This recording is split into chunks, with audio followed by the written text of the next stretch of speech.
Hello 11th class students. ये economics की video है और इकोनॉमिक्स में हम पढ़ने जा रहे हैं आज चैप्टर सेकंड, कंज्यूमर्स इक्विलिब्रियम। इस चैप्टर के अंदर हम utility analysis and indifference curve analysis से कंज्यूमर इक्विलिब्रियम के बारे में जानेंगे। लेकिन उससे पहले कुछ छोटे छोटे टॉपिक्स हैं जो इस चैप्टर को बड़ा बनाने के लिए या इसके बड़े टॉपिक को समझने के लिए हमें हेल्प करेंगे। जैसे सबसे पहला यहाँ पर टॉपिक है, हु इज़ कंज्यूमर। कंज्यूमर किसे कहते हैं या फिर कंज्यूमर कौन होता है। तो स्टूडेंट्स, आप सभी को पता है, कोई भी एक ऐसा पर्सन जो गुड्स एंड सर्विसेज को यूज़ करता है या उसे कंज्यूम करता है अपने डायरेक्ट सेटिस्फेक्शन के लिए, उसे हम कंज्यूमर कहते हैं। तो a consumer is one who buys goods and services for satisfaction of wants, both as an individual and as a member of the household। ये डेफिनेशंस आप सभी को हेल्प करेंगी आपके एग्ज़ाम के पॉइंट ऑफ व्यू से, जिससे कि इन डेफिनेशंस को लिख के आप सभी आसानी से मार्क्स गेन कर सकते हैं। तो एक कंज्यूमर एक वो पर्सन है जो गुड्स एंड सर्विसेज को यूज़ करता है अपनी वांट्स के सेटिस्फेक्शन के लिए, एज अ इंडिविजुअल और as a member of the household. यानी किसी हाउस होल्ड का या तो मेंबर है, पर्सन है, या फिर वो खुद अपने इंडिविजुअल लेवल पर, तो उसे हम कंज्यूमर बोलते हैं। जैसे मैं आप सभी को यहाँ पर पढ़ा रहा हूँ तो आप सभी मेरी सर्विसेज को टेक कर रहे हैं, मेरी सर्विसेज ले रहे हैं, तो आप सभी कौन हुए? कंज्यूमर्स हुए। एक होता है रेशनल कंज्यूमर।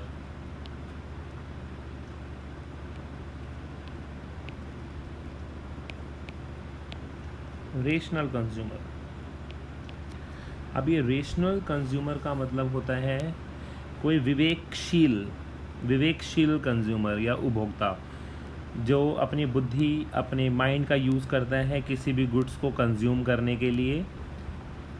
अब कोई भी अपने माइंड को इतना ज़्यादा यूज़ क्यों करेगा किसी भी गुड्स के कंजम्पशन के लिए?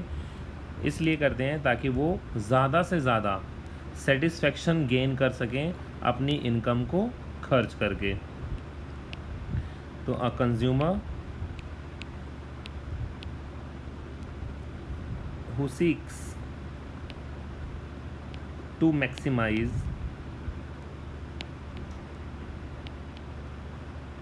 यूटिलिटी और सेटिस्फेक्शन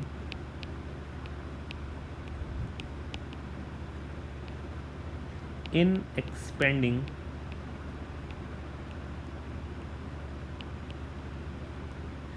his income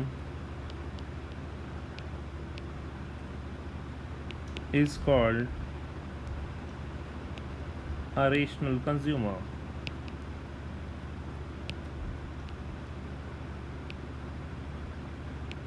यानी कि रेशनल कंज्यूमर एक वो पर्सन है जो हमेशा चाहता है कि उसकी यूटिलिटी या फिर सेटिस्फेक्शन हमेशा ज़्यादा से ज़्यादा हो अपनी इनकम को खर्च करके उस कॉमोडिटी के ऊपर। तो ऐसे पर्सन को हम रेशनल कंज्यूमर बोलते हैं।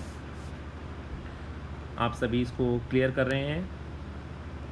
अगर आप सभी को समझ में नहीं आएगा तो पर्सनली या फिर कमेंट में या डाउट क्लासेस में आप मुझसे पूछ सकते हैं। ये मेरा व्हाट्सएप नंबर है, इस पर आप व्हाट्सएप कर सकते हैं, या फिर कमेंट या डाउट क्लासेस में आप अपने डाउट्स क्लियर कर सकते हैं। नेक्स्ट टॉपिक देखते हैं, बहुत ही इम्पोर्टेंट है, यूटिलिटी। अब ये यूटिलिटी क्या होता है, पहले इसकी डेफिनेशन देखेंगे, उसके बाद इसको हम डिस्कस करेंगे। अच्छा टॉपिक है। यूटिलिटी इज़ द पावर और capacity. Utility is the power और capacity of a commodity to satisfy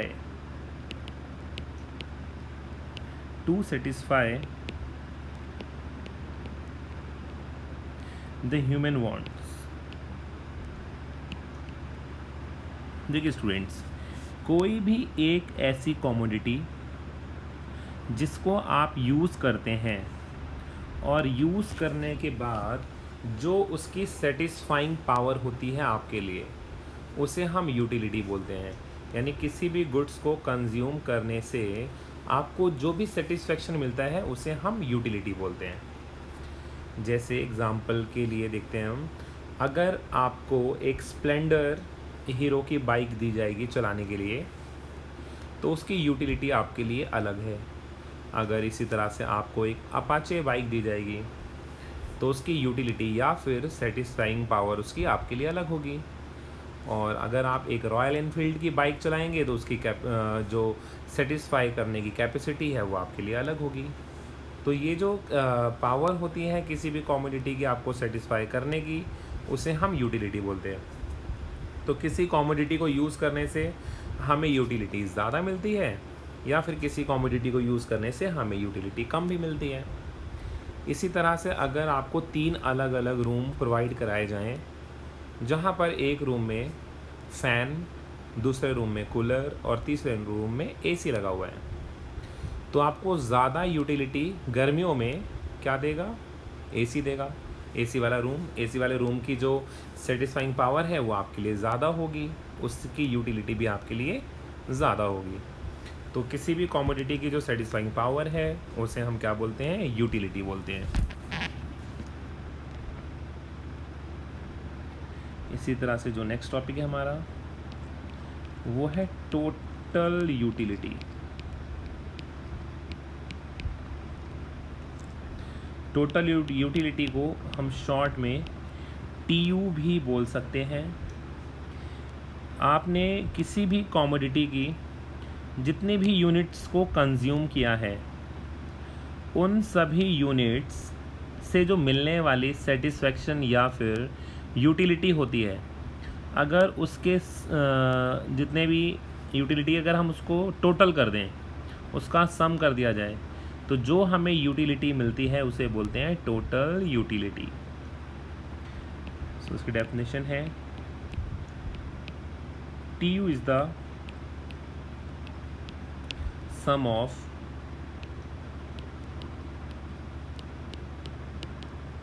utilities derives from consumption of a certain number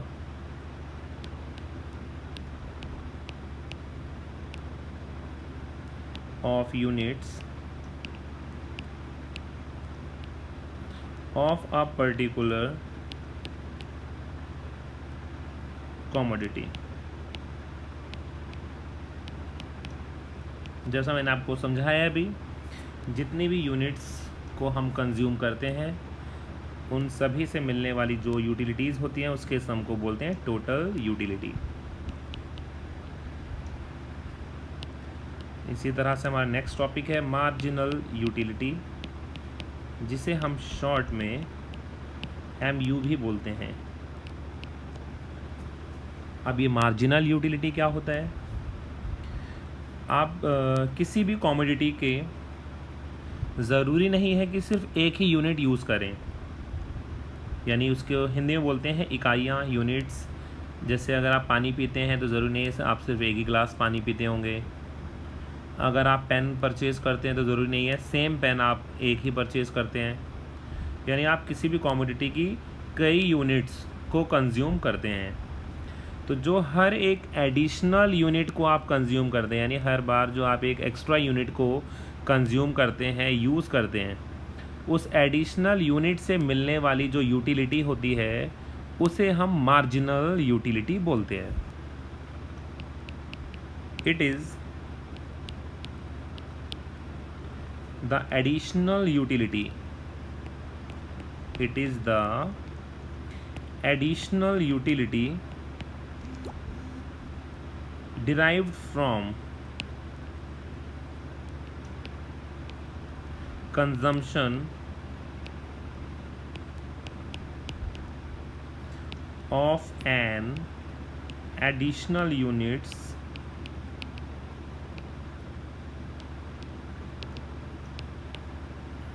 of a commodity। यानी एक एडिशनल कमोडिटी की यूनिट्स को use करने से जो एडिशनल यूटिलिटी मिलती है उसे हम मार्जिनल यूटिलिटी बोलते हैं। तो ये कुछ इम्पॉर्टेंट डेफिनेशन है, शॉर्ट डेफिनेशंस हैं इस चैप्टर में। Consumer, rational consumer, utility, total utility and marginal utility. अब नेक्स्ट वीडियो में या नेक्स्ट टॉपिक में आप लोगों को समझाऊंगा मार्जिनल यूटिलिटी और टोटल यूटिलिटी को हम किस तरह से फाइंड करते हैं, इनके क्या क्या फॉर्मूलाज हैं।